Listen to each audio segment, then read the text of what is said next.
الحمد لله رب العالمين والصلاة والسلام على سيد المرسلين نبينا محمد وعلى آله وصحبه أجمعين ما بعد.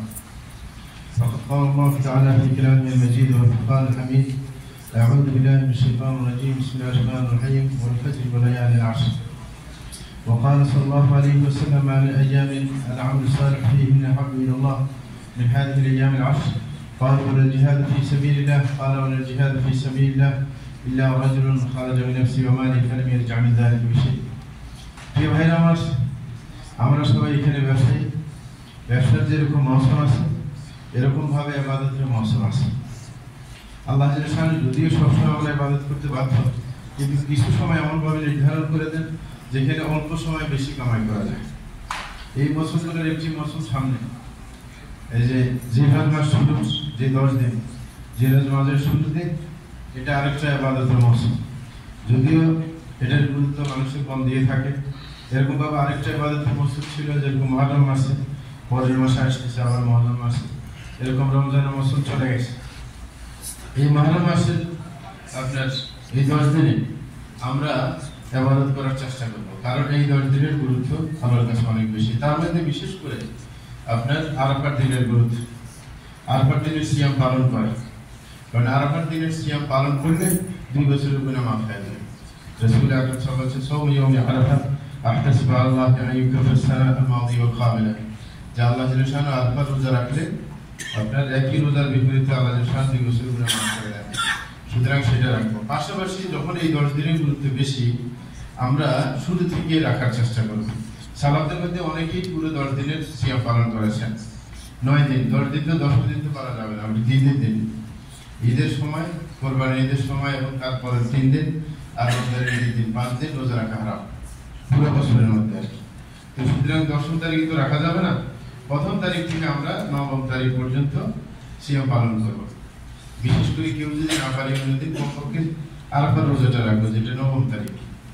সুতরাং এটা রাখার চেষ্টা করবো। রাসূল আকরাম সাল্লাল্লাহু আলাইহি ওয়াসাল্লাম আপনার 10 দিনের ফজিলত সম্পর্কে বলেছিলেন যে বলেন: মা মিন আইয়ামিন আলামুল সালিহ ফীহিন্না আহাব্বু ইলাল্লাহ মিন হাযিহিল আইয়ামিল আশর। বলে যে দুনিয়ার মধ্যে এমন কোনো দিন নেই যে দিনগুলোর মধ্যে আমল করা বেশি আল্লাহর কাছে পছন্দ নেই এই দিনগুলোর চাই। সাহাবায়ে কেরাম বললেন যে এমন কি জিহাদ করার চাইতে ফজিলত বেশি? বললেন অবশ্যই। বলে যে কোনো ব্যক্তি যদি জিহাদে চলে যায়, নিজে ফিরে না আসে, জীবনও দেয়, সম্পদও দেয়, তাইলে তার কথা ভিন্ন। এছাড়া ইবাদত করার গুরুত্ব এই 10 দিনে বেশি।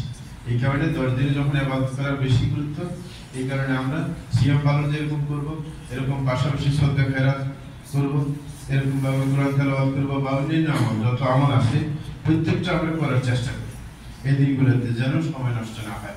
কমপক্ষে এটা খেয়াল রাখবো যে 10 দিনে যেন কোনো গুনাহ না হয়, কারণ যে দিনগুলোর মধ্যে ফজিলত বেশি, এগুলোর গুনাহ করাও ভয়াবহতা বেশি। যেরকম যেই যানবাহনে দ্রুত চলা যায়, অ্যাক্সিডেন্ট করলে ক্ষতি বেশি। সাইকেল দিয়ে দ্রুত যাওয়া যায় না, অ্যাক্সিডেন্ট করলে মারা যায় না, কি শরীরে কিছু ক্ষতি হয়, কিন্তু প্লেন অ্যাক্সিডেন্ট করলে অনেক মারা যায়, ঠিক না? এই কারণে আপনার এই দিনগুলোর মধ্যে অবশ্যই চেষ্টা করবো অপরাধ যেন না হয়, কমপক্ষে যদি বেশি কিছু না করতে পারি।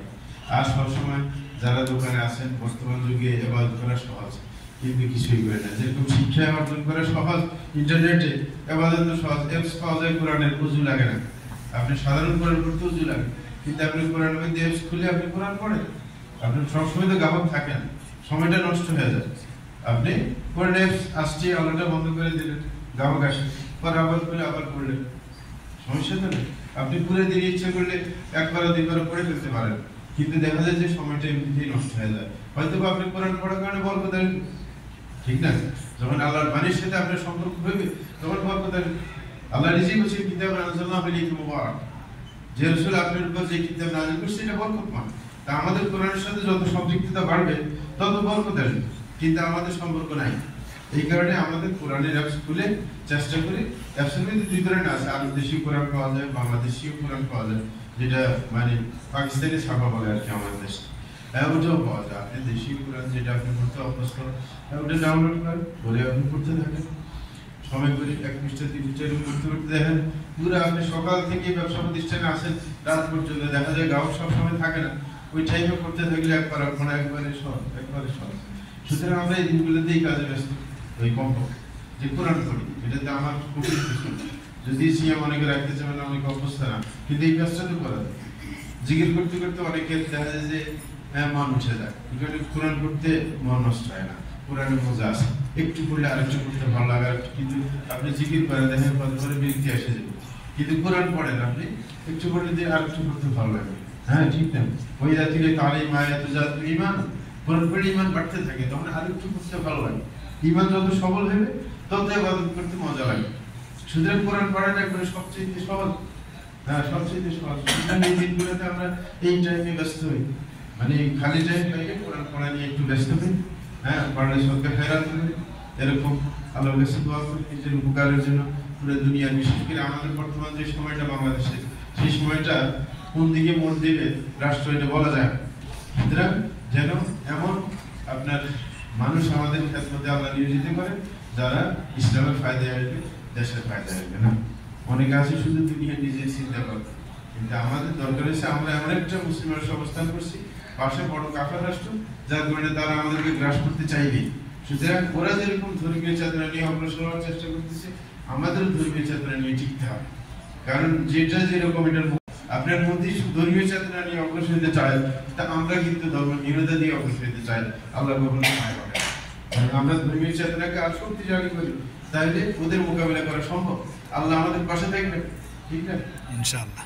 তো এই চেতনা আমাদের দরকার, দেশের জন্য দোয়া করা দরকার। অনেকে শুধু এই পত্র পত্রিকা পড়ে, ফেসবুক করে, দোয়া কয়দিন করে দেশের জন্য দোয়া তো করা দরকার, যা আমাদের দেশ যদি ভালো চলে তাহলে আমাদের কল্যাণই আসবে নাকি, জি আমাদের ফায়দা।